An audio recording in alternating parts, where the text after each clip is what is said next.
नमस्कार फ्रेंड्स, मी मधुरा परब गृहस्वामिनीच्या या सदरामध्ये आपल्या सर्वांचं पुन्हा एकदा मनापासून स्वागत करते। फ्रेंड्स, आज आपण करणार आहोत आपली एक आणखीन एक आवडती डिश जी महाराष्ट्रामध्ये खरंच सर्वांचीच फेवरेट आहे, ती म्हणजे अळूवडी।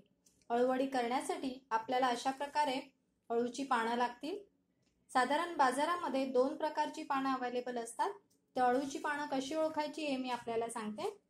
ज्या पानांचा देठ असा काळपट असेल त्या प्रकारची पानं अळूच्या वड्या करण्यासाठी योग्य असतात। तर आपण त्या प्रकारची आता 4 ते 5 पानं घेतलेली आहेत। त्यासाठी लागणारे आपल्याला साहित्य आहे, आपण यामध्ये जिऱ्याचा वापर करणार आहोत, हळद घेणार आहोत, 2 मोठे बाउल आपण बेसनचं पीठ घेतलेलं आहे, तीळ घेतलेले आहेत 1 मोठा चमचा, आल्याचा वापर करणार आहोत आपण यामध्ये, धणे आहेत 1 मोठा चमचा, लसणीच्या 10 ते 12 पाकळ्या घेतलेल्या आहेत आपण। गुळाचा वापर इथे आपण करणार आहोत। गुळ हे ऑप्शनल आहे, तर आपल्याला योग्य वाटल्यासच आपण याचा वापर करावा। त्यानंतर आपण या ठिकाणी 2 मिरच्या घेतलेल्या आहेत। सुक्या खोबऱ्याचे या ठिकाणी मी काप करून घेतलेले आहेत, त्याचा आपण या ठिकाणी वापर करणार आहोत। याच्याऐवजी जर आपल्याला ओल्या नारळाचा किस वापरायचा असेल तर तोही आपण घेऊ शकता, त्याची एक वेगळी चव आहे। त्यानंतर मी इथे चवीपुरतं मीठ वापरणार आहे आणि अर्थातच वड्या तयार झाल्यानंतर तळणीसाठी आपण तेल वापरणार आहोत। चला तर मग आपण या वड्यांसाठी लागणारं मिश्रण तयार करून घेऊ। फ्रेंड्स, या ठिकाणी मी मिक्सर मधून हे जे आपण आलं घेतलेलं आहे ते आलं वाटून घेणार आहे। त्याचप्रमाणे त्यात आपण घालणार आहोत धणे, लसणीच्या 10 ते 12 पाकळ्या, सुक्या नारळाचा हा मी कापून घेतलेला किस आहे, 2 हिरव्या मिरच्या, आता यामध्ये मी गुळही घालणार आहे।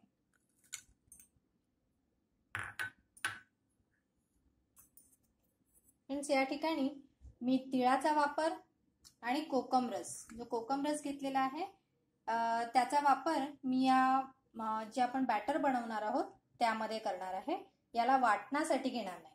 आता हे मी बॅटर मिक्सर मधून काढून घेते। फ्रेंड्स, अशा पद्धतीने हे बॅटर मी अर्धवट वाटून घेतलेलं आहे।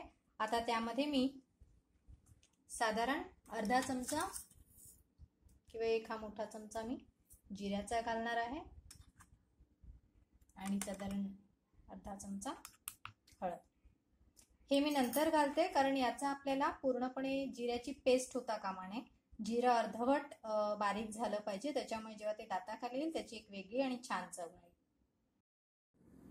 तर अशा पद्धतीने आपण हे बॅटर मिक्सर मधून काढून घेतलेलं आहे, ज्यामध्ये आलं, लसूण, मिरची, सुक्या खोबऱ्याचा किस आपण घातलेला आहे आणि जिरं आणि हळद नंतर घातलेली आहे।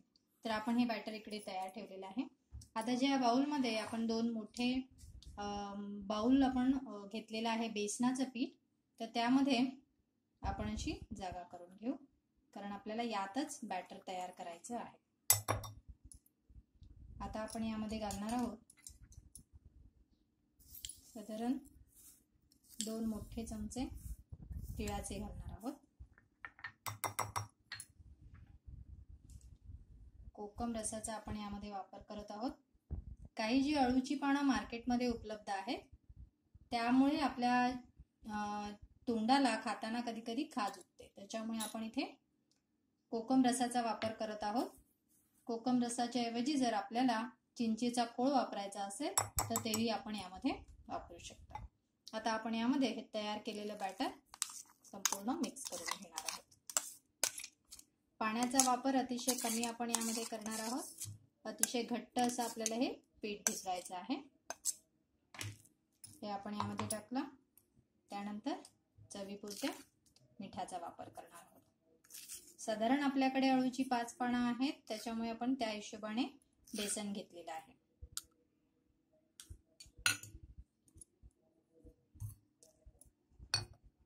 आता आपण या बॅटरमध्ये पाणी घालून घेऊया।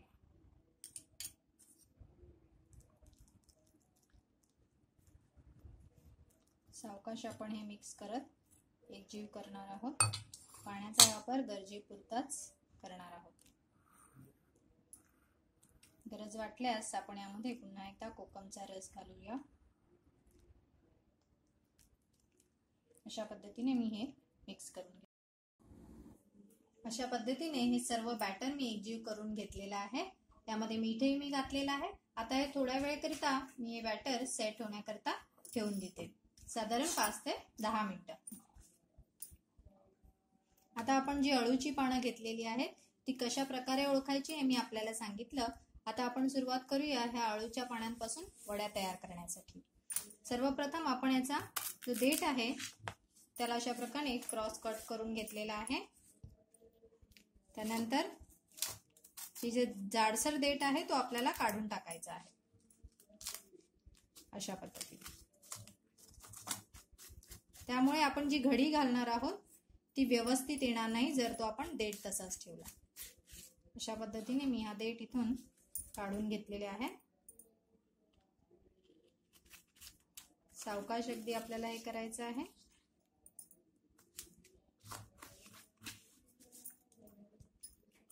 जे जाडसर देठ आहेत तेच आपण फक्त इथे बारीक करून घेतो आहोत।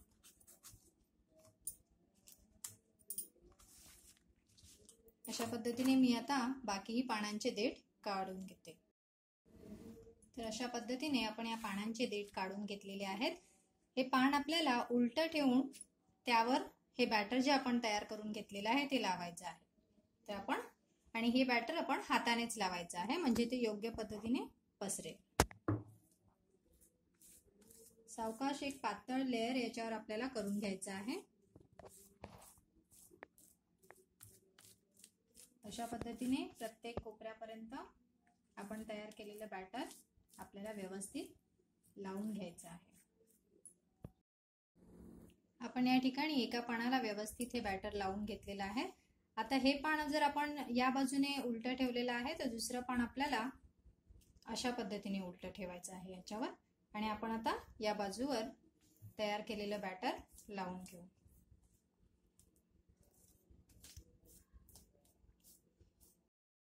अशा पद्धतीने आपण दोन्ही पानांना योग्य बॅटर लावून घेतलेलं आहे।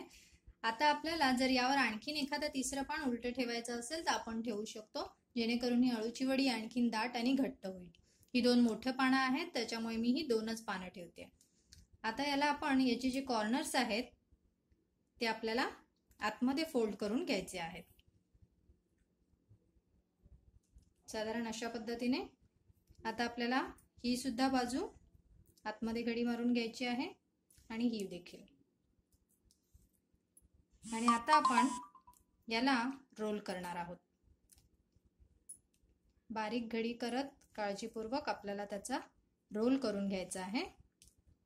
आपण इथे मधला देठ काढून घेतल्यामुळे हा सहजासहजी व्यवस्थित रोल होईल।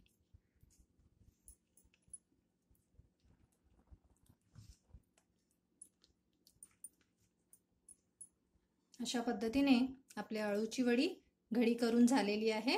आता मी बाकी पानांना तयार करून घेते। अशा पद्धतीने मी सर्व पानांना बॅटर लावून अशा घडी घालून घेतलेल्या आहेत। आता आपल्याला या स्टीमर मध्ये किंवा कुकर मध्ये ठेवून आपण त्या वाफवून घ्यायच्या आहेत।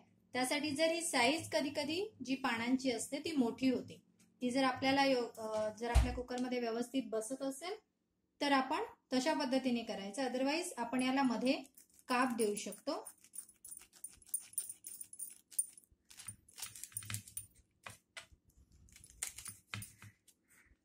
आणि मग अशा पद्धतीने आपण या वड्यांचा अशा ठेवून आपण कुकरमध्ये त्या शिजवून घेऊ शकतो, किंवा आपल्याकडे जर मोदक पात्र असेल तर त्यामध्येही या वाफवून घेतल्या जाऊ शकतात। या ठिकाणी आता आपण या अळूच्या वड्या उकडवण्यासाठी कुकरमध्ये ठेवत आहोत। साधारण 3 शिट्यांच्या नंतर आपल्याला ह्या अळू वड्या उकडून तयार मिळतात। तर अशा पद्धतीने आपण ह्या अळूच्या वड्या कुकरमध्ये वाफवून घेतलेल्या आहेत 3 शिट्या करून। आता आपण त्याचे गोल असे काप पाडून घेऊ। दातार चाकूने आपण त्याचे पातळ असे काप काढून घेऊया।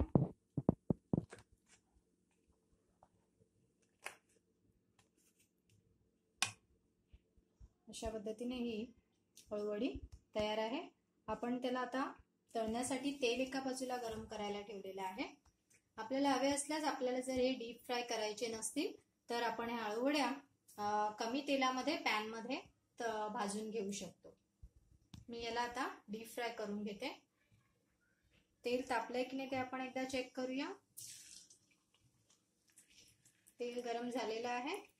आपण त्यामध्ये आता ह्या वड्या तळून घेऊया। खरपूस लाल होईपर्यंत आपण ह्या वड्या तळून घेणार आहोत। अशा पद्धतीने आपण या खरपूस वड्या तळून घेतलेल्या आहेत। तळून घेतलेल्या वड्या अधिक खुसखुशीत होतात। आपल्याला जर तळलेले पदार्थ जास्त नको असतील तर आपण त्या पॅन मध्ये सुद्धा तळून घेऊ शकता।